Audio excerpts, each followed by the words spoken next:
Beneath the frozen peaks of Skyrim lies a secret that has endured for millennia, hidden from the eyes of surface dwellers and forgotten by all but the most dedicated scholars of ancient lore.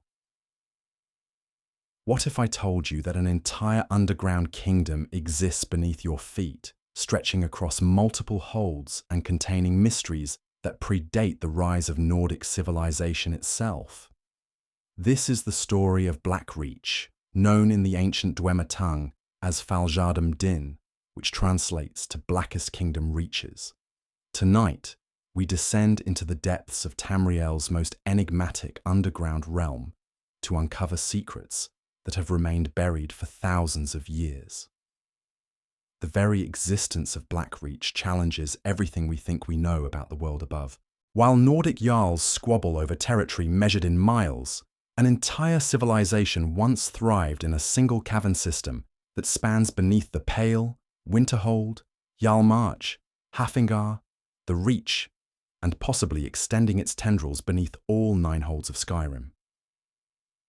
The scale of this underground domain defies comprehension. Unlike every other location in Skyrim, the spatial properties of Blackreach seem to bend reality itself. Scholars have documented that walking a single mile within the cavern equates to traversing 1 1/3 miles in the world above, suggesting that the very fabric of space and time operates differently in these ancient depths. But Blackreach was not always the desolate ruin that modern adventurers encounter. Long before the Dwemer claimed these caverns as their underground highway, an even older civilization called this place home. In the earliest days of recorded history, when vampires first walked the earth and sought refuge from the burning light of the sun, they discovered the perfect sanctuary beneath Skyrim's mountains. These were not the feral creatures of nightmare that plague modern settlements, but sophisticated beings who built kingdoms in the eternal darkness below. The first vampire clans emerged sometime between the Merethic era and the 2nd century of the First Era, establishing their dominion in the deepest reaches of what would become known as Blackreach. Among these ancient bloodlines was the Nighthollow clan, whose members discovered an artifact of immense power known as the Dark Heart. The nature of this mysterious relic remains unknown to contemporary scholars, but its very existence suggests that these vampire kingdoms possessed knowledge and magical artifacts that rivaled anything created in the ages that followed. Picture, if you will, these ancient vampire courts holding their eternal vigil in halls carved from living rock, illuminated by the strange bioluminescent fungi that have grown in these caverns since time immemorial. These supernatural beings understood something about Blackreach that later civilizations would struggle to comprehend. The cavern's unique properties made it an ideal refuge, not just from sunlight, but from the chaotic forces that plagued the surface world during those turbulent early ages. The vampire kingdoms of Blackreach represent some of the oldest recorded civilizations in Tamriel's history, predating even the extensive Dwemer settlements that would later overshadow their achievements. These bloodline dynasties established trade routes through the winding passages, cultivated the strange mushrooms that grew in the perpetual twilight, and built cities whose ruins may still lie hidden in the deepest recesses of the cavern system.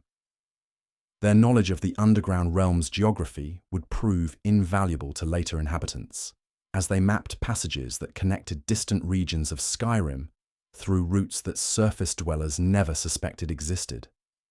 As centuries passed, the balance of power in Blackreach began to shift. The vampire clans, despite their supernatural abilities and accumulated wisdom, found themselves facing a new kind of inhabitant. The Dwemer, those enigmatic deep elves whose technological prowess surpassed anything seen before or since, began to expand their territory into the underground realm. This was not a violent conquest, at least not initially, but rather a gradual process of settlement and development that would transform Blackreach from a vampire sanctuary into something far more ambitious. The transition from vampire kingdoms to Dwemer control marks a pivotal moment in Blackreach's history. The Dwemer possessed something the vampire clans did not, an unwavering vision of progress through technological advancement. Where the vampires had been content to exist in harmony with the cavern's natural state, the Dwemer saw unlimited potential for improvement and expansion. They began construction projects that would dwarf anything attempted by their predecessors, turning natural passages into engineered roadways and transforming vast chambers into centers of industry and learning. By the time the Dwemer established their full presence in Blackreach, they had recognized its strategic importance as more than just another settlement. The cavern system provided a perfect highway connecting several of their major cities throughout Skyrim. Alftand, Mazincheleft, and Raldapthar were all connected through this great underground network, allowing for rapid movement of goods, people, and information without the dangers and delays associated with surface travel. The Dwemer's engineering capabilities transformed Blackreach into something unprecedented in Tamriel's history, a fully functional underground metropolis. They constructed roads that wound through the cavern's natural contours, built bridges spanning underground chasms, and erected buildings that took advantage of the unique lighting provided by the massive glowing mushrooms that grew throughout the system. These were not crude tunnels hastily carved from rock, but carefully planned thoroughfares designed to accommodate everything from foot traffic to the movement of their mechanical constructs. At the heart of their underground empire, the Dwemer built the Silent City, a marvel of architecture that stood as the crown jewel of their subterranean civilization. This was not merely an administrative center, but a symbol of their determination to create beauty and order, even in the depths of the earth. The Silent City represented the culmination of Dwemer urban planning expertise, incorporating elements that took advantage of Blackreach's natural acoustics, lighting, and spatial properties. To protect their investment in this underground network, the Dwemer installed dwarven centurions as guardians along the cavern's roads. These mechanical sentinels represented the pinnacle of Dwemer automation technology, programmed to identify and eliminate threats, while allowing authorized traffic to pass unhindered. The presence of such sophisticated security measures indicates the enormous value the Dwemer placed on maintaining control over Blackreach's passages. But the Dwemer were not content to simply use Blackreach as a glorified tunnel system. They recognized the agricultural potential of the cavern's unique ecosystem and began cultivating the mushrooms that grew naturally in the damp environment. This underground farming operation represented one of the most advanced agricultural techniques in Tamriel's history, utilizing scientific principles that would not be rediscovered for centuries after the Dwemer's disappearance. The mushroom farms of Blackreach produced food that sustained entire cities, but they also served another purpose. The Dwemer discovered that certain species of fungi possessed properties that could be exploited for purposes far removed from simple nutrition.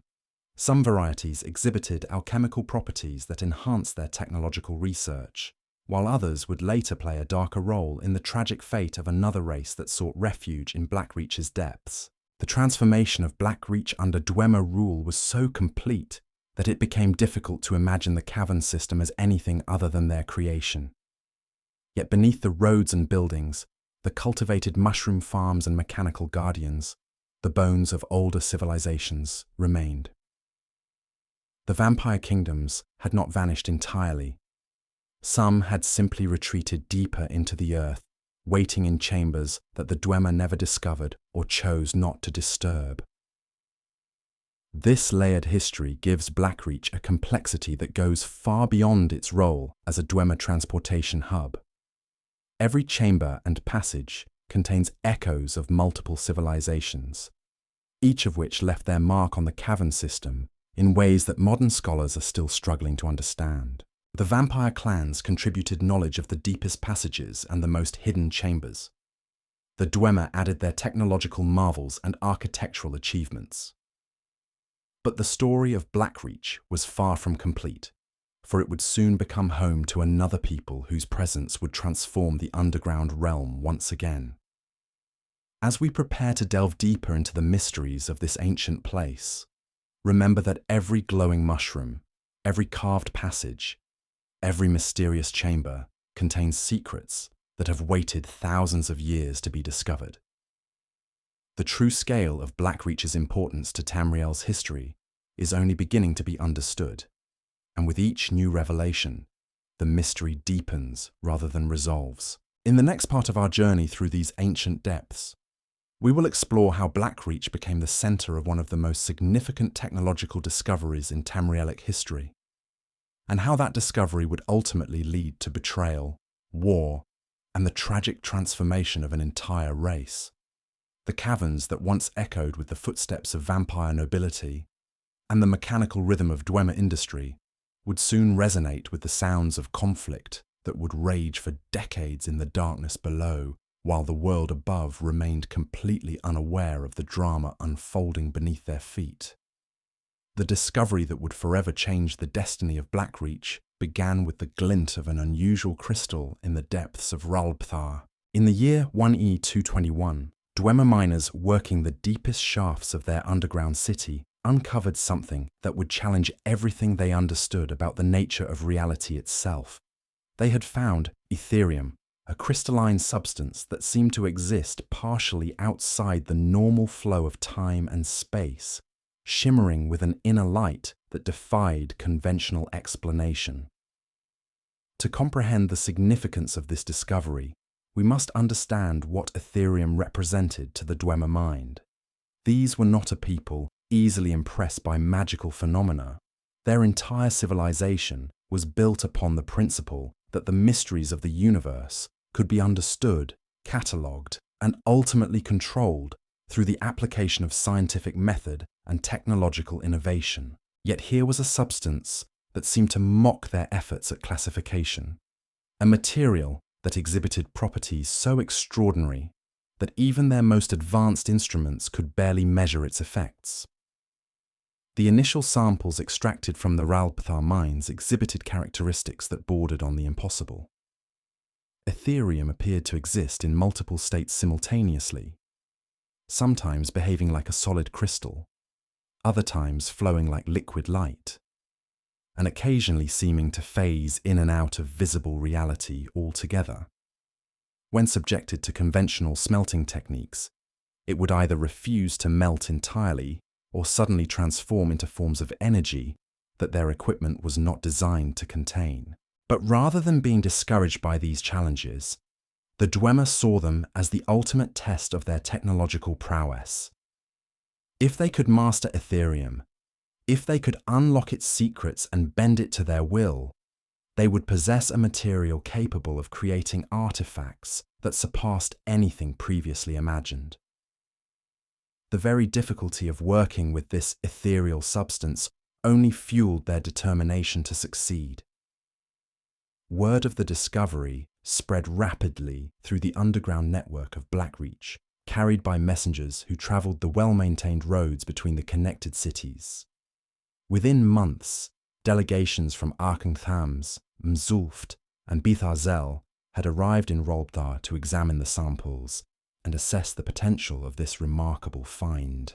What they saw convinced them that this was not merely another mining operation, but a discovery that could revolutionize Dwemer civilization. The decision was made to formalize cooperation between the cities in what became known as the Aetherium Alliance. This was unprecedented in Dwemer history, a civilization that typically valued the independence of individual city-states above collaborative efforts. Yet the potential of Aetherium was so immense that traditional rivalries were set aside in favor of a coordinated approach to its study and exploitation.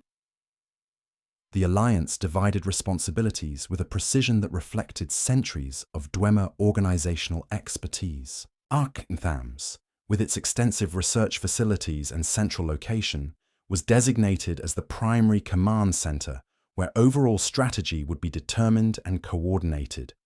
The city's scholars began developing new theoretical frameworks to understand Aetherium's properties, while its engineers designed specialized equipment capable of safely handling the volatile substance. Ralbthar, as the source of the mineral, naturally assumed responsibility for mining operations. The city's existing infrastructure was rapidly expanded to accommodate the massive undertaking required to extract meaningful quantities of Aetherium from the deep veins where it was found. New tunnels were carved extending far below the established mining levels, following seams of the ethereal crystal that seemed to follow no logical geological pattern. Mazulft was transformed into a vast storage and processing facility, its chambers lined with specially constructed containers designed to hold Aetherium in various states of refinement. The city's location within the Alliance network made it ideal for receiving raw materials from Roldpthar and distributing processed Aetherium to other facilities as needed. The storage requirements alone pushed Dwemer engineering to new levels of sophistication, as conventional materials proved inadequate for containing the unstable substance. Tharzel, now known only as Deep Folk Crossing, served as the Alliance's experimentation facility. Here, the most dangerous and unpredictable research was conducted, testing the limits of what could be achieved with properly refined Aetherium. The city's remote location made it ideal for experiments that might produce unpredictable results, protecting the other Alliance members from potential catastrophic failures. The initial years of the Aetherium Alliance represented a golden age of cooperation and discovery. The pooled resources and expertise of 4 major cities created a research and development capability that no single settlement could have achieved alone. Breakthrough followed breakthrough as the Dwemer gradually unlocked the secrets of working with their ethereal discovery. They developed new smelting techniques that could process Aetherium without losing its essential properties, created alloys that combined its unique characteristics with more conventional materials, and began producing the first Aetherium-enhanced artifacts. These early creations demonstrated capabilities that seemed to border on the miraculous. Weapons forged with Aetherium components could cut through conventional armor as if it were paper, while remaining sharp indefinitely. Armor incorporating Aetherium elements provided protection not just against physical attacks, but against magical assaults that would overwhelm traditional defenses. Most remarkably, devices powered by Aetherium could perform functions that appeared to violate the fundamental laws governing magical energy, operating with an efficiency and power that made conventional enchantments seem primitive by comparison. The crown jewel of these early achievements was the Aetherium Forge itself, a massive construction project that required the combined efforts of all 4 Alliance cities. Built in a specially prepared chamber deep within Blackreach, the forge represented the ultimate expression of Dwemer technological ambition.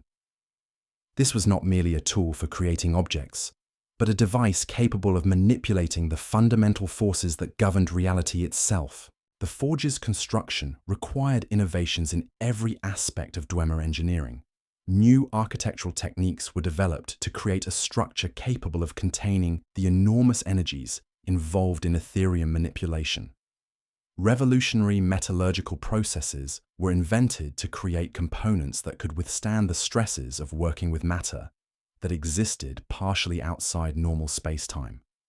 Most challenging of all, entirely new fields of magical theory had to be developed to understand and control the forces they were attempting to harness. When the Aetherium Forge was finally completed and activated for the first time, the results exceeded even the most optimistic projections. The device could create objects imbued with enchantments from the moment of their formation, eliminating the need for separate enchanting processes. More remarkably, these Aetherium-forged items exhibited properties that seemed to improve over time, as if the ethereal material within them was gradually learning and adapting to its intended function. For 3 years, the Aetherium Alliance flourished beyond the wildest dreams of its founders. Scientific knowledge advanced at an unprecedented pace, technological capabilities expanded exponentially, and the member cities prospered as never before. The cooperation between traditionally independent settlements created new possibilities for trade, cultural exchange, and shared learning that strengthened Dwemer civilization as a whole. But beneath this veneer of success and harmony, tensions were beginning to build that would ultimately tear the Alliance apart. The very success of the Aetherium project created new sources of conflict, as each city began to recognize the immense power and wealth that control of the Aetherium Forge would represent. What had begun as a collaborative effort to unlock the secrets of a mysterious substance gradually transformed into a competition for dominance over one of the most powerful artifacts ever created. The specialized roles that had initially made the Alliance so effective now became sources of resentment and suspicion.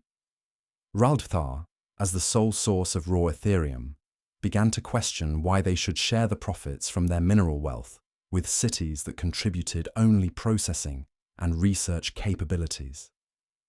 Arkanthams, having invested enormous resources in developing the theoretical knowledge that made Aetherium manipulation possible, argued that intellectual property gave them a superior claim to the Forge's output. Menzulft and Betharzel, despite their crucial roles in storage and experimentation, found themselves increasingly marginalized as the larger cities began to assert more direct control over the project.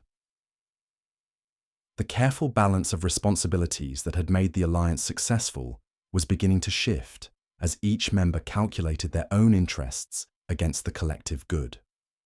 The breaking point came when delegates from all 4 cities gathered at the Aetherium Forge for what was supposed to be a routine planning meeting.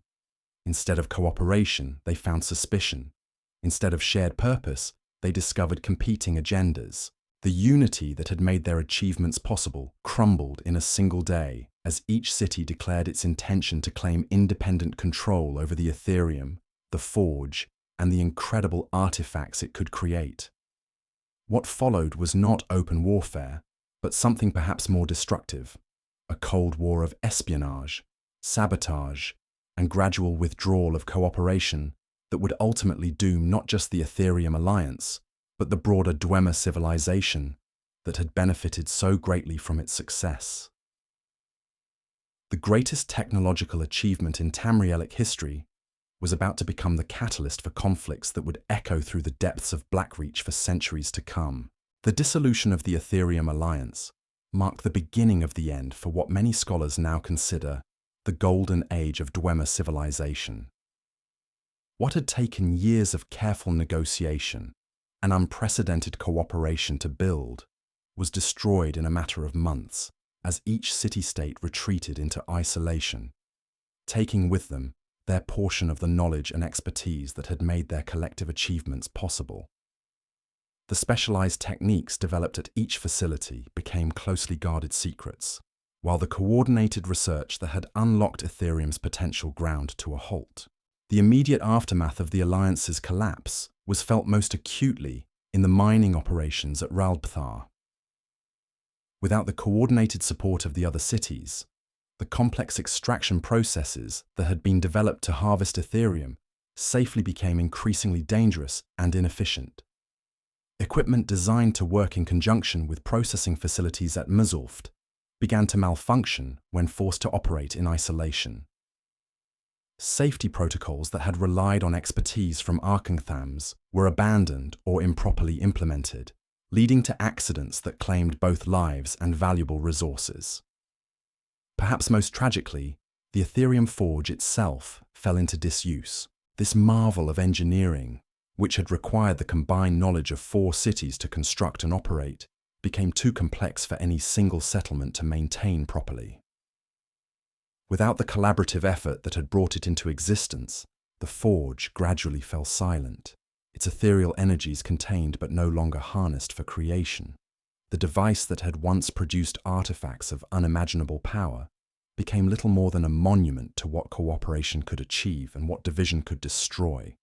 The reverberations of this technological and political disaster extended far beyond the immediate participants in the Aetherium Alliance. Throughout Blackreach and the connected Dwemer settlements, confidence in their civilization's ability to master the forces of nature began to waver. The failure to maintain control over their greatest discovery raised uncomfortable questions about the sustainability of their entire approach to technological development. If they could not successfully manage the cooperation required to exploit Aetherium, what other challenges might prove beyond their capabilities? It was during this period of technological stagnation and political fragmentation that another crisis began to unfold in the depths of Blackreach. While the Dwemer cities were consumed with their disputes over Aetherium, they had largely ignored another development that would prove far more consequential for the future of their underground realm. The Snow Elves, driven from the surface by Nordic expansion, had begun seeking refuge in the deepest places they could find, and their desperate search for sanctuary would soon lead them to the doorstep of Dwemer civilization. The arrival of the Snow Elves in Blackreach was not a single dramatic event, but rather a gradual process that unfolded over several decades as scattered groups of survivors made their way through hidden passages and forgotten caves to reach the relative safety of the underground realm.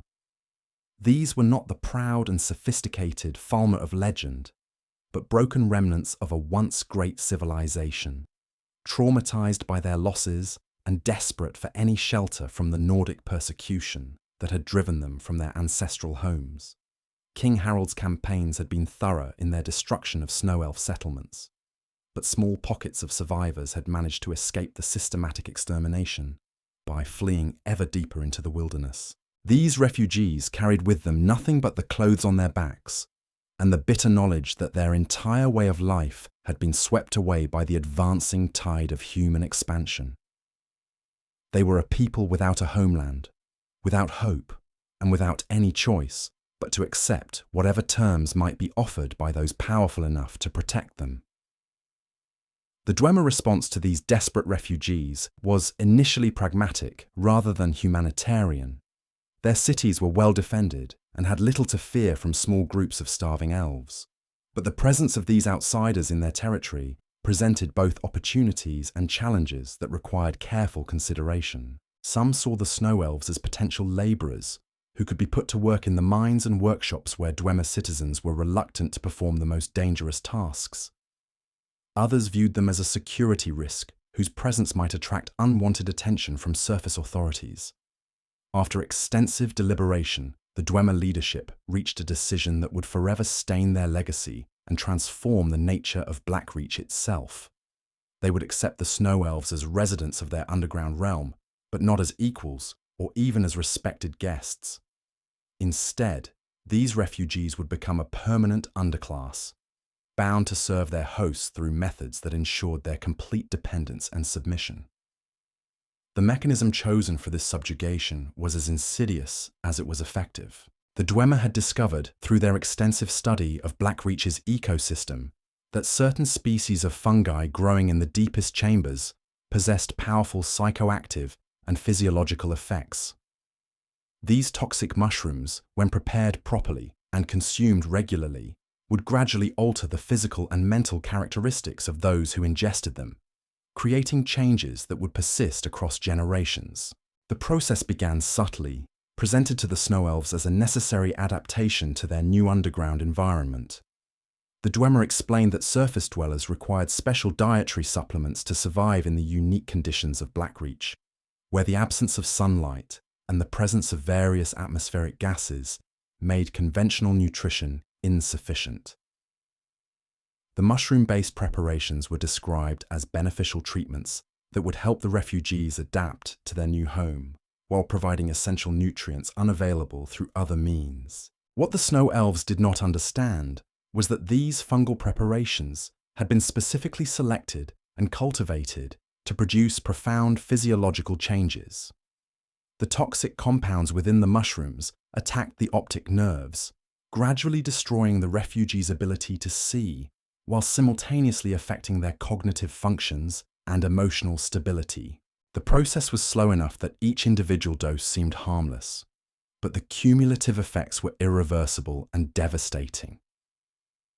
The Dwemer had calculated this biological warfare with the same methodical precision they applied to their engineering projects. They understood that simply enslaving the Snow Elves through force would create ongoing security problems and potential rebellion. By making the mushrooms an essential part of their subjects' diet, they ensured that resistance would be impossible without facing starvation. More insidiously, by targeting vision specifically, they created a form of disability that would make independent survival nearly impossible while leaving the victims capable of performing useful labor under supervision. As months turned to years, the effects of this systematic poisoning became increasingly apparent. The Snow Elves found their eyesight dimming gradually, a process they were told was a natural adaptation to underground life. Their Dwemer hosts expressed sympathy for this unfortunate side effect, while continuing to provide the very substances that were causing the blindness.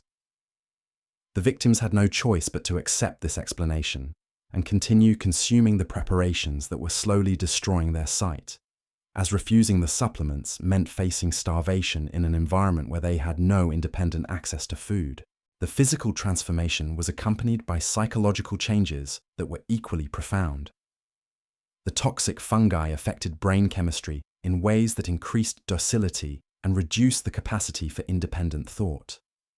The proud warriors and scholars who had once defended Snow Elf civilization gradually became passive and compliant, accepting their degraded status with a resignation that would have been unthinkable in their former lives. This mental alteration was perhaps more cruel than the blindness itself, as it robbed the victims of the very traits that might have enabled them to resist their oppression. Within a single generation, the transformation was complete. The Snow Elves had become the Falmer, a name that carried none of the dignity or history of their original identity. They were no longer refugees seeking temporary shelter, but permanent residents of Blackreach whose very survival depended upon the continued goodwill of their Dwemer masters. The biological changes they had undergone made return to the surface impossible, while their blindness and mental conditioning made independent existence unthinkable. The Dwemer had achieved something unprecedented in the annals of conquest: the complete subjugation of an entire people through means that appeared benevolent to outside observers, and even to many of the victims themselves. The Falmer were told they were being cared for and protected, and in their altered state, many came to believe this narrative. They had been transformed from potential threats or burdens into valuable assets whose labor could be exploited indefinitely without fear of rebellion or escape. The integration of the Falmer into Blackreach's economy proved highly beneficial to their Dwemer masters. The blind servants could be assigned to tasks that were too dangerous or unpleasant for Dwemer citizens, working in the deepest mines where caverns were common, or tending the most toxic varieties of mushrooms where exposure risks were severe. Their enhanced hearing and other senses, developed as compensation for their lost sight, made them surprisingly effective at certain specialized tasks that required sensitivity to subtle changes in sound or smell. More importantly, from the Dwemer perspective, the Falmer represented a self-sustaining labor force that required minimal investment to maintain. The same toxic fungi that had caused their transformation also provided basic nutrition, creating a closed system where the subjects' continued dependence was guaranteed by their very survival needs. The biological changes were hereditary, ensuring that Falmer children would be born already adapted to their role as servants, requiring no additional conditioning or persuasion to accept their predetermined fate. This systematic exploitation continued for several generations, becoming so normalized within Dwemer society that many citizens likely viewed it as simply the natural order of things. The Falmer were no longer seen as conquered enemies or even as members of another race, but rather as specialized tools whose existence served the greater good of Dwemer civilization. Their suffering was invisible to those who benefited from their labor, hidden beneath the surface of a society that prided itself on its technological achievements and rational approach to problem solving. But even the most carefully planned systems of oppression contain within them the seeds of their own destruction. The Dwemer had succeeded in creating a population of blind, compliant servants, but they had underestimated the deeper currents of memory and identity that no amount of biological manipulation could entirely erase. In the deepest chambers of Blackreach, where even their masters rarely ventured, the Falmer began to remember who they had once been and to dream of what they might become again. The transformation of the Snow Elves into the Falmer represented more than mere conquest. It was the systematic erasure of an entire cultural identity through methods so subtle that even the victims initially failed to recognize what was being done to them. Yet, beneath the veneer of Dwemer scientific rationality lay a cruelty that would ultimately prove to be their civilization's undoing. The toxic fungi that had robbed the Falmer of their sight could not steal their memories entirely, and in the deepest recesses of Blackreach, whispers of their former glory began to circulate among the enslaved population. The Dwemer had made a fundamental miscalculation in their approach to subjugating the Snow Elves. While their biological warfare had successfully created a population of blind, dependent servants, they had failed to account for the adaptive capabilities that had allowed the Snow Elves to survive Nordic persecution in the first place. The same resilience that had enabled scattered groups to flee across Skyrim's frozen landscape now manifested in their gradual adaptation to life in permanent darkness. As generations passed in the depths of Blackreach, the Falmer developed capabilities that their Dwemer masters had not anticipated. Their enhanced hearing became so acute that they could navigate the complex tunnel systems with greater precision than their sighted overseers. Their sense of touch grew so sensitive that they could identify different types of stone, metal, and organic materials through the slightest contact. Most significantly, their understanding of Blackreach's geography became more comprehensive than that of any Dwemer citizen, as their work assignments required them to access areas that their masters considered too dangerous or unimportant to explore personally. The toxic fungi that had been intended to ensure permanent docility began to produce unexpected side effects as the Falmer population adapted to their altered biochemistry. While the initial generations had indeed become passive and compliant, their descendants showed signs of developing resistance to the mental conditioning effects. The mushrooms still caused blindness and physical dependency, but they could no longer completely suppress the cognitive functions that made independent thought possible. This gradual recovery of mental autonomy occurred so slowly that the Dwemer failed to recognize the danger until it was far too late. The Falmer had learned to hide their growing awareness behind masks of continued civility, presenting themselves as the same docile servants their masters expected, while secretly developing their own social structures and communication systems. They created a hidden language based on subtle variations in touch and sound that allowed them to share information without detection. They established informal hierarchies that identified the strongest and most capable individuals within their population. Most crucially, they began to remember and share stories of their origins that kept alive the knowledge of who they had been before their enslavement. The physical changes wrought by generations of toxic fungi consumption had indeed transformed the Snow Elves into something barely recognizable as their former selves. Their ears had grown larger and more pronounced, developing the sensitivity needed to navigate in absolute darkness. Their nostrils had expanded to accommodate enhanced olfactory capabilities that could detect the subtlest changes in air quality or the presence of different individuals. Their posture had adapted to a life spent feeling their way through underground passages, creating the distinctive hunched appearance that would characterize the Falmer for centuries to come. But these physical adaptations, intended by their Dwemer masters to mark them as a permanently inferior subspecies, gradually became sources of advantage rather than disability. The enlarged ears that were meant to signal their degraded status actually provided them with auditory capabilities that surpassed those of their oppressors. The modified posture that marked them as servants allowed them to move through low passages and confined spaces with an efficiency that their taller masters could not match. The enhanced sense of smell that had developed as compensation for lost sight enabled them to detect emotional states, identify individuals, and track movement through scent trails that were invisible to normal perception. The Dwemer had created what they believed to be the perfect slave race, but they had inadvertently produced something far more dangerous. A population uniquely adapted to life in the underground environment that their masters had never fully mastered. While Dwemer citizens required artificial lighting, mechanical aids, and carefully maintained infrastructure to navigate Blackreach safely, the Falmer had become native to the darkness in ways that made them the true inheritors of the underground realm. The breaking point came not through any single dramatic event, but through the accumulated weight of generations of resentment, finally reaching a threshold that could no longer be contained. The Falmer had learned patience from their centuries of oppression, but they had also learned that their masters were not the invincible beings they pretended to be. The collapse of the Aetherium Alliance had revealed the fragility of Dwemer political structures, while ongoing conflicts between the city-states had stretched their military resources thin.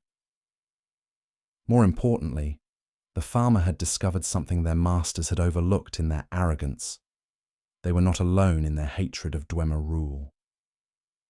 In the deepest chambers of Blackreach, beyond the reach of regular patrols and mechanical guardians, they had encountered other remnants of civilizations that had been displaced or destroyed by Dwemer expansion. Ancient vampire clans that had retreated into the uttermost depths still maintained their own territories and nursing their own grievances against the technological interlopers who had seized control of their ancestral domain. These unlikely alliances between the dispossessed and the enslaved created networks of resistance that the Dwemer never suspected existed. The vampires possessed knowledge of passages and chambers that predated Dwemer occupation, while the Falmer provided intelligence about current security arrangements and the locations of valuable resources. Together, they began to plan something that had seemed impossible for so long that the very concept had been forgotten. The complete overthrow of Dwemer rule in Blackreach. The rebellion, when it finally began, caught the Dwemer completely unprepared. They had grown so accustomed to Falmer civility that they had dismantled many of the security measures that might have contained an uprising. The mechanical guardians that patrolled the main roads were designed to prevent external invasion, not internal revolution. The communication systems that connected the various settlements were vulnerable to disruption by servants who had spent generations maintaining them. Most critically, the Dwemer had never developed contingency plans for dealing with enemies who knew their infrastructure better than they did themselves. The initial phase of what would become known as the War of the Crag unfolded with a swiftness that demonstrated just how thoroughly the Falmer had prepared for this moment. Coordinated attacks struck simultaneously at key infrastructure points throughout Blackreach, severing communications between settlements and disrupting the transportation networks that kept Dwemer civilization functioning. The rebels displayed a tactical sophistication that their former masters had never imagined possible, suggesting that their mental conditioning had been far less complete than anyone had realized. The Dwemer response was hampered by their fundamental misunderstanding of what they were facing. Their initial assumption was that this was merely a labor dispute that could be resolved through a combination of force and negotiation. They dispatched small groups of guards to restore order, only to have these units disappear entirely in the labyrinthine passages where the Falmer held every advantage. They attempted to negotiate with what they assumed were the rebellion's leaders, not realizing that the uprising was organized along completely different principles than their own hierarchical society. As the conflict escalated, the true extent of Falmer preparation became apparent. They had not merely planned a rebellion, they had prepared for a war of extermination. The toxic fungi that had been used to enslave them were turned into weapons, cultivated in hidden chambers and processed into concentrated forms that could poison water supplies or create toxic atmospheres in enclosed spaces. The enhanced senses that had developed as adaptations to blindness became tools for guerrilla warfare, allowing rebel forces to track enemy movements and launch attacks with devastating precision. The fighting that followed was unlike anything previously recorded in Tamrielic history. This was not a conventional war between armies meeting on predetermined battlefields, but a conflict waged in absolute darkness through passages that only one side truly understood. The Dwemer found themselves fighting enemies they could barely detect, in terrain that actively worked against them, using tactics that their military doctrine had never anticipated. The mechanical advantages that had made Dwemer civilization possible became liabilities in this underground war. Their centurions, designed for patrol duties on well-lit roads, proved nearly useless in the chaotic environment of irregular warfare. Their architectural achievements, with their precise engineering and logical layouts, could be turned against them by enemies who understood how to exploit structural vulnerabilities. Their technological superiority, which had seemed absolute, meant nothing when they could not locate their opponents or predict where the next attack would come. The War of the Crag raged through the depths of Blackreach for decades, creating a hidden conflict that the surface world never suspected existed. While Nordic Jarls concerned themselves with territorial disputes and trade agreements, an entire civilization was fighting for its survival in the darkness below their feet.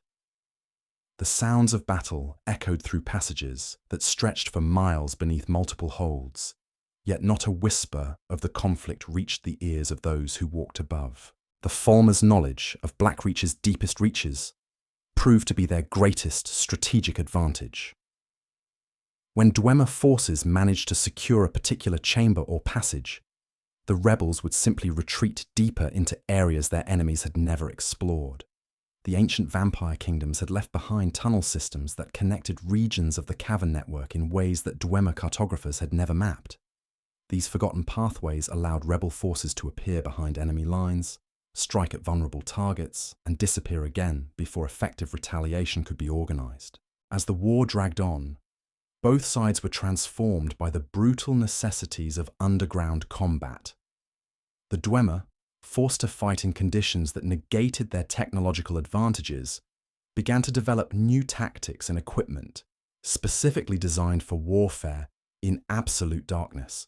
They created sound-based detection systems that could locate enemies through audio signatures, developed portable lighting solutions that could illuminate combat zones without creating vulnerable fixed positions, and trained specialized units in the techniques of blind fighting.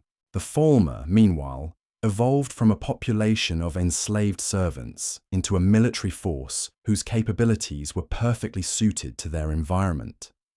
Their natural advantages in darkness became weapons of war, while their intimate knowledge of Blackreach's geography allowed them to control the pace and location of engagements. They learned to use the cavern's acoustic properties to confuse and disorient their enemies, creating false echoes that made Dwemer forces attack empty spaces while the real threat approached from entirely different directions.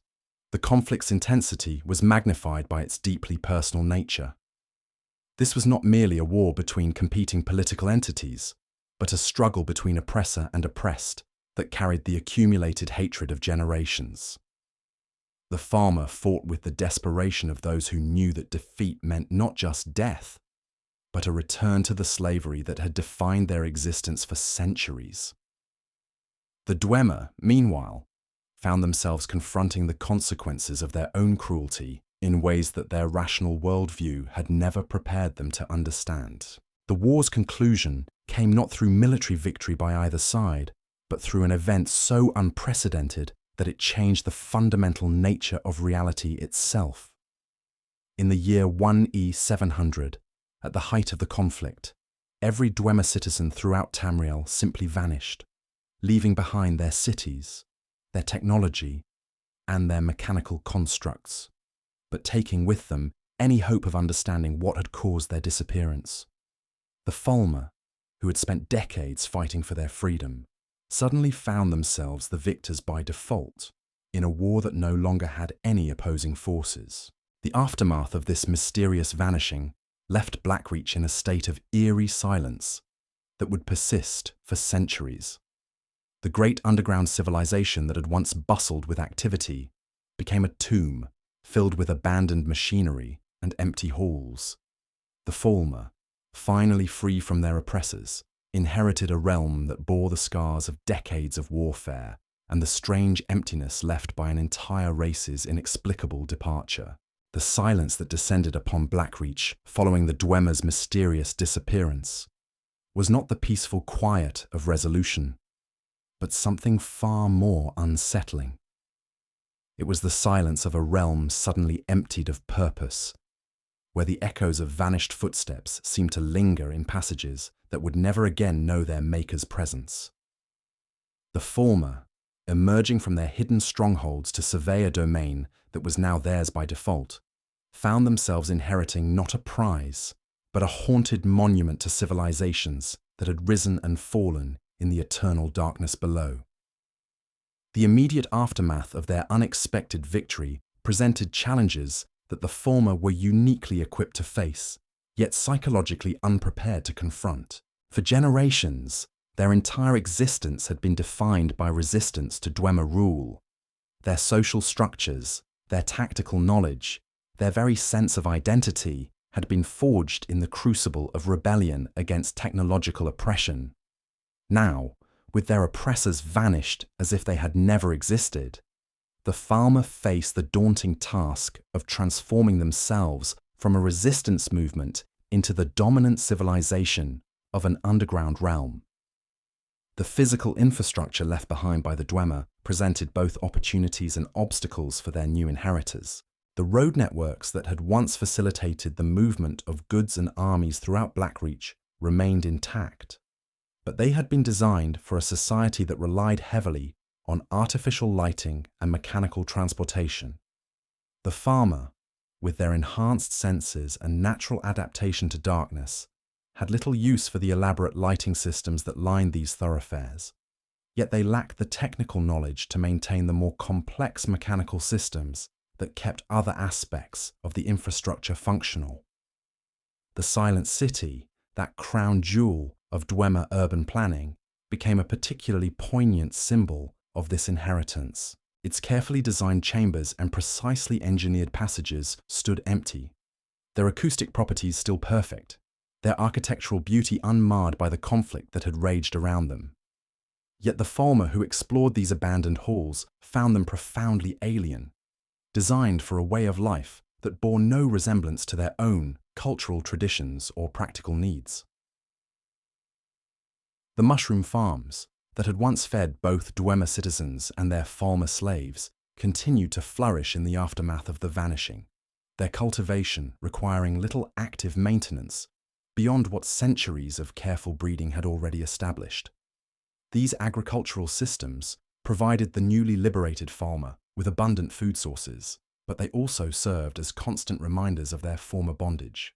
The very fungi that sustained them were the descendants of those toxic varieties that had been used to rob them of their sight and enslave their minds. As months turned to years, the Falmer began the slow process of adapting Blackreach's inherited infrastructure to serve their own needs and cultural preferences. The rigid geometric patterns favoured by Dwemer architecture were gradually softened through the addition of organic elements that reflected their deeper connection to the cavern's natural ecosystem.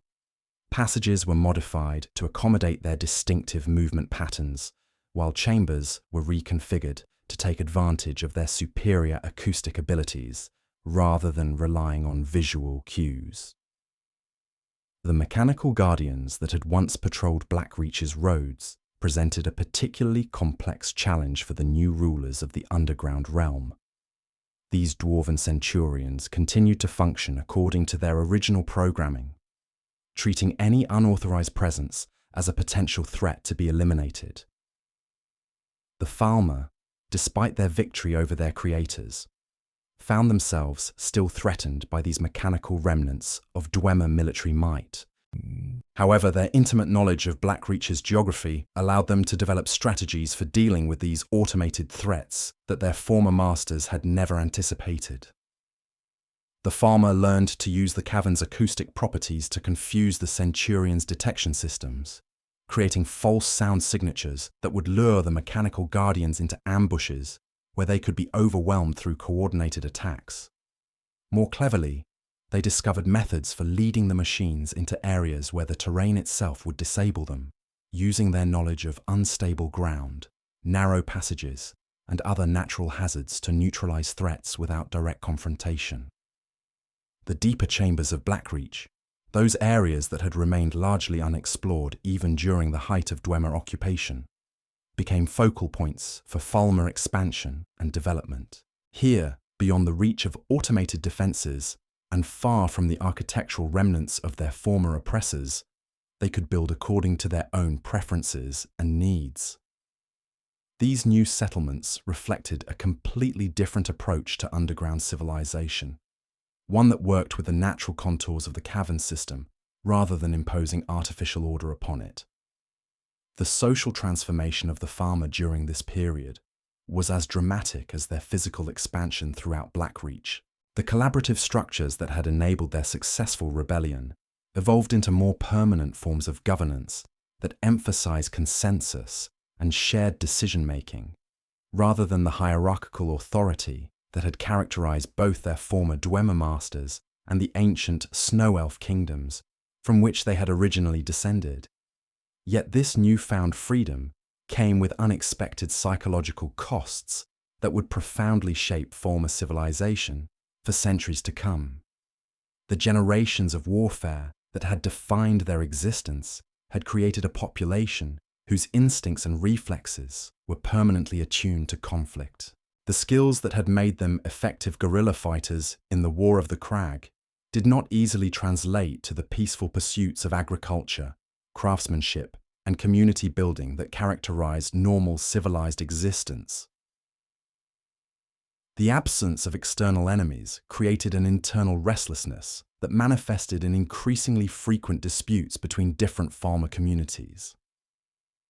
These conflicts began as disagreements over territory and resources, but they gradually escalated into something more fundamental, a crisis of purpose that threatened to tear apart the unity that had made their victory possible. Without the unifying force of resistance to Dwemer oppression, the various Falmer groups began to develop distinct identities and interests that sometimes placed them in opposition to one another. The psychological legacy of their enslavement also created challenges that no amount of political freedom could easily resolve. The toxic fungi that had conditioned their ancestors' minds had effects that persisted across generations, creating behavioral patterns and emotional responses that were difficult to overcome through conscious effort alone. Many Falmer found themselves struggling with inexplicable feelings of anxiety when making independent decisions, as if some part of their minds still expected punishment for acting without permission from absent masters. More troubling still was the gradual emergence of aggressive tendencies that seemed to intensify rather than diminish as time passed. The martial skills that had been essential for their liberation began to manifest in increasingly violent responses to minor provocations. Disputes that might have been resolved through negotiation in a healthier society escalated into physical confrontations with alarming frequency. The same enhanced senses and physical capabilities that had made them formidable warriors made their conflicts exceptionally brutal when they did occur. The subterranean environment of Blackreach, while providing perfect concealment from the surface world, also created a sense of claustrophobic intensity that amplified these psychological pressures. The Falmer found themselves masters of a vast underground realm, yet simultaneously trapped within it by their physical adaptations and their traumatic history.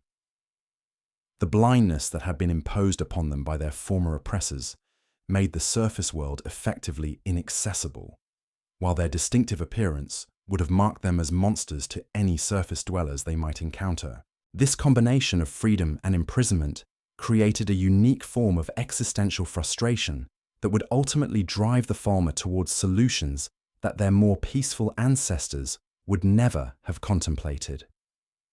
The underground realm that had become their kingdom began to feel like a prison whose walls were defined not by stone and earth, but by the limitations of their own transformed nature. The discovery that the surface world continued to exist above them, populated by the very humans whose ancestors had driven the Snow Elves from their homeland, added another layer of complexity to their psychological struggle. Through cracks and fissures that connected Blackreach to the world above, the Falmer could detect signs of thriving surface civilizations that lived in the light they would never again experience. The knowledge that life continued in the realm from which they had been permanently exiled created resentments that festered in the darkness of their underground domain. As decades passed, following their victory over the Dwemer, these accumulated pressures began to manifest in increasingly problematic ways. The Falmer discovered that their enhanced senses, developed as adaptations to blindness, could detect the presence of surface dwellers, even through considerable distances of stone and earth. The sounds of human activity, the sense of surface life, the vibrations of footsteps on soil that lay far above their heads, all served as constant reminders of the world they could never reclaim, the temptation to venture upward, to emerge from their underground kingdom and confront the descendants of those who had driven their ancestors into exile, grew stronger with each passing year. The martial skills that had won them freedom from Dwemer oppression remained sharp through constant practice in their internal conflicts, yet they lacked appropriate targets for the aggressive instincts that had been honed through generations of warfare. The first tentative expeditions to the surface began as reconnaissance missions. Small groups of Falmer scouts, using their knowledge of Blackreach's connection, points to emerge into the world above under cover of darkness. These initial forays were intended merely to gather information about surface conditions and assess the feasibility of more substantial operations. However, the psychological impact of these missions on their participants proved far more significant than their intelligence value.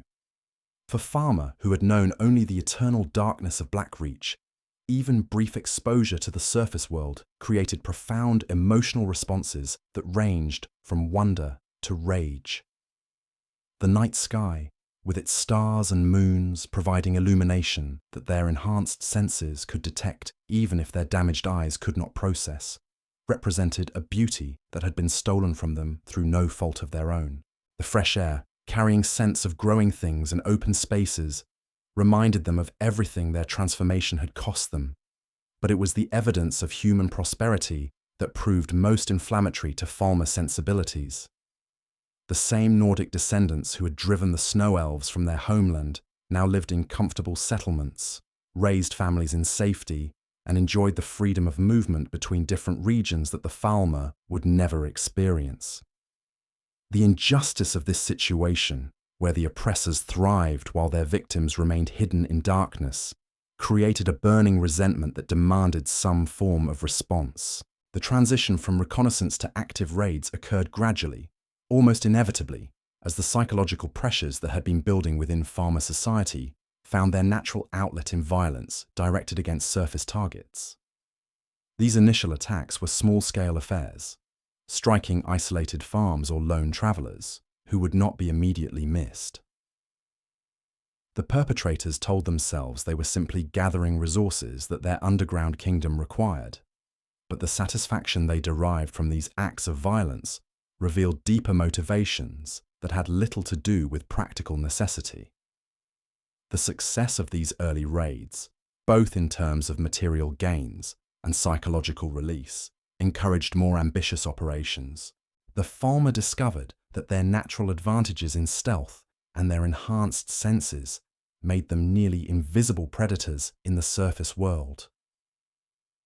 They could approach human settlements undetected, strike with devastating effectiveness, and disappear back into the underground passages that their victims never suspected existed.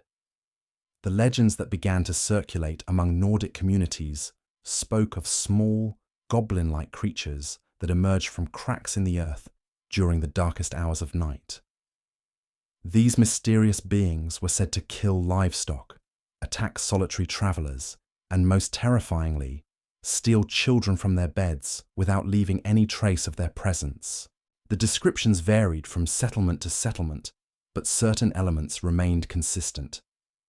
The attackers were blind, yet moved with uncanny precision. They possessed strength that seemed impossible for their size, and they vanished so completely after their raids that tracking them proved futile.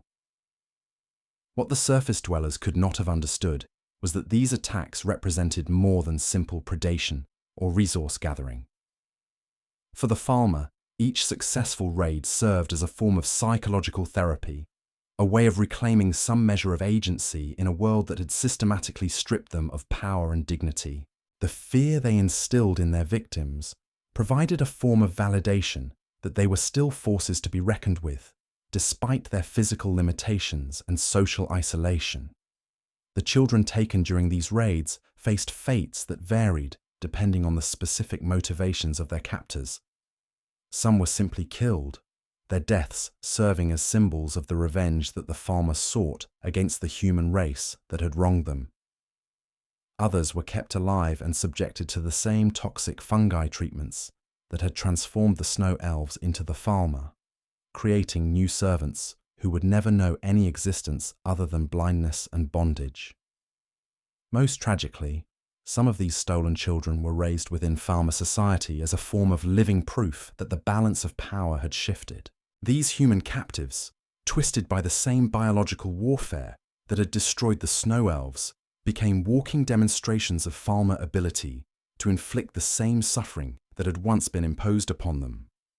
The irony that they were perpetuating the very crimes that had been committed against their own ancestors was lost on perpetrators, who saw only justice in their actions. The psychological impact of these raids extended far beyond their immediate victims to affect the entire character of surface civilization in regions where Falmer activity occurred. Parents became afraid to let their children sleep alone. Farmers hesitated to work their fields after dark, and travelers began avoiding routes that passed near areas where mysterious disappearances had been reported. The very randomness of the attacks made them more terrifying, as there seemed to be no pattern that potential victims could use to protect themselves. This reign of terror from below created a new form of folklore that would persist in Nordic culture for centuries, long after the specific details of its origins had been forgotten. The cave goblins and underground monsters that featured in campfire stories were based on very real encounters with Falmer raiders. But the connection between these legendary creatures and the Snow Elves, who had once shared Skyrim with human settlers, was lost to historical memory. The success of their surface raids had an unexpected consequence for Falmer society. It provided them with a new sense of purpose that helped resolve some of the internal conflicts that had been tearing their communities apart. The shared enemy, represented by surface humanity, gave them a unifying goal that transcended their local disputes and territorial disagreements. The planning and execution of raids required cooperation between different Falmer groups, creating bonds of mutual dependence that strengthened their overall social cohesion. However, this solution to their psychological and social problems came at a terrible cost that would define their relationship with the surface world for generations to come. The Falmer had chosen to deal with their trauma and displacement not through healing and adaptation, but through the perpetuation of violence that mirrored the injustices they had suffered. In doing so, they ensured that the cycle of oppression and revenge would continue, with themselves now cast in the role of the monsters they had once fought against. The underground kingdom of Blackreach, which had once represented hope for a new beginning after centuries of enslavement, had become a launching point for campaigns of terror against innocent victims who bore no responsibility for the historical crimes committed against the Snow Elves. The promise of freedom that had motivated the War of the Crag had been transformed into something far darker, the freedom to inflict suffering upon others as a means of processing their own unresolved pain. As we prepare to explore the final chapters of Blackreach's long and tragic history, we must remember that this transformation from victims to victimizers represents one of the most profound moral failures in Tamrielic history. The Falmer's descent into predatory violence was not inevitable, but it was the predictable result of trauma left unhealed and injustice left unaddressed. Their story serves as a cautionary tale about how the wounds inflicted by one generation can fester and spread to poison the relationships between peoples for centuries to come. The transformation of Blackreach from a bustling center of civilization into a haunted realm of predators and prey was complete by the dawn of the Fourth Era, yet the underground kingdom continued to harbor secrets that would draw new explorers into its depths. Among these was a scholar whose tragic fate would illustrate both the enduring dangers and the irresistible allure of this ancient domain. Sindarian, The renowned alchemist whose work had revolutionized understanding of botanical properties throughout Tamriel, found himself drawn to reports of a unique plant specimen that grew only in the deepest chambers of the lost Dwemer realm. The Crimson Nirnroot that captured Sindarian's attention represented more than just another alchemical ingredient. This scarlet variant of the common surface plant exhibited properties that defied conventional botanical classification, glowing with an inner light that seemed to pulse with the very heartbeat of the earth itself. Unlike its mundane cousins that grew in streams and marshlands across Tamriel, the Crimson Nirnroot had adapted to the unique conditions of Blackreach through a symbiotic relationship with the giant luminescent mushrooms that provided the cavern's ethereal illumination. Sindarian's journey into Blackreach in the year 4E58 marked one of the few documented scientific expeditions into the underground realm during the modern era. Armed with an attunement sphere that granted him access through the sealed Dwemer ruins of Alftand, he descended into depths that had remained largely unexplored since the mysterious vanishing of their creators. His field laboratory, established in one of the abandoned Dwemer buildings near the Alftand entrance, represented a bridge between the ancient mysteries of the underground realm and the modern pursuit of knowledge that characterized Fourth-era scholarship. The irony of Sindarian's fate serves as a fitting metaphor for Blackreach itself. Here was a scholar seeking to unlock the secrets of life and growth in a realm defined by death and decay, establishing his research station in buildings constructed by a vanished civilization, while surrounded by the descendants of another people whose identity had been systematically erased. His death at the hands of a still-functioning Dwemer automaton demonstrated that even centuries after their creator's disappearance, the mechanical guardians of Blackreach continued to protect secrets that perhaps were never meant to be discovered. The geological wealth that continues to draw adventurers into Blackreach's depths tells its own story of the forces that shape this underground realm over countless millennia.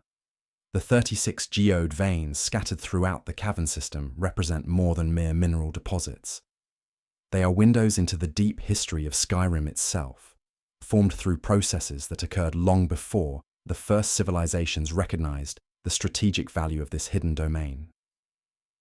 The soul gems that can be harvested from these crystalline formations hint at magical forces that permeate the very stone of Blackreach, energies that may have influenced the development of every culture that has called this place home.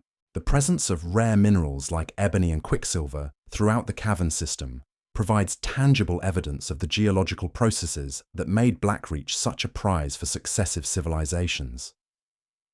These valuable materials, formed through the interaction of magical and mundane forces over geological timescales, help explain why ancient vampires, sophisticated Dwemer, and desperate snow elves all saw this underground realm as worth fighting to control. The wealth literally embedded in Blackreach's walls served as both blessing and curse, providing the resources necessary to build great civilizations, while also creating the conflicts that ultimately destroyed them. The dragon Volthuriel, whose presence in Blackreach's central chamber adds yet another layer to the realm's complex history, represents a living link to ages that predate even the vampire kingdoms that first claimed these depths. This ancient worm, drawn to the cavern by forces that can only be speculated upon, has witnessed the rise and fall of every civilization that has inhabited the underground realm. Its choice to remain in Blackreach rather than seeking the open skies that other dragons prefer suggests that the cavern possesses qualities that appeal to beings whose understanding of the world transcends mortal comprehension.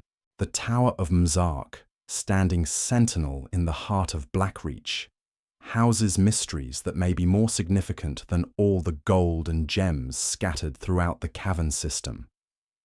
The Ocular device contained within this Dwemer marvel represents an achievement in magical engineering that no subsequent civilization has been able to replicate or fully understand.